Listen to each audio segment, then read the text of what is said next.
10 ఏళ్ల బీఆర్ఎస్ పాలనలో ఎక్కడున్న తెలంగాణ ఎక్కడికి పోయింది? ఎన్ని రంగాలలో ఎన్ని అవార్డులు వచ్చినాయి? ఎన్ని అద్భుతమైన పనులు చేసి చూపెట్టినాం?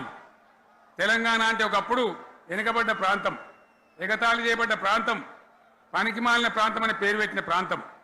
కానీ ఎన్ని రంగాలు తలసరి ఆదాయాన్ని బ్రహ్మాండంగా పెంచినాం.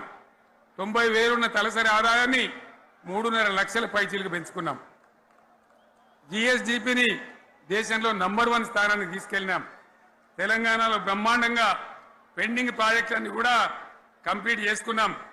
కల్వకుర్తి కావచ్చు, నెట్టెంపాడు కావచ్చు, భీమా కావచ్చు, ఎల్లంపల్లి కావచ్చు, మిడిమానేరు కావచ్చు, అక్కడ మేఘాల మీద పనిచేసి దాన్ని అంతా కూడా కంప్లీట్ చేసి ఒక్క పాలమూరు జిల్లాలోనే 10 లక్షల ఎకరాలకు సాగునీళ్ళు ఇచ్చుకున్నాం. బ్రహ్మాండమైనటువంటి ఇరిగేషన్ ప్రాజెక్టు కంప్లీట్ చేసుకున్నాం. 3.5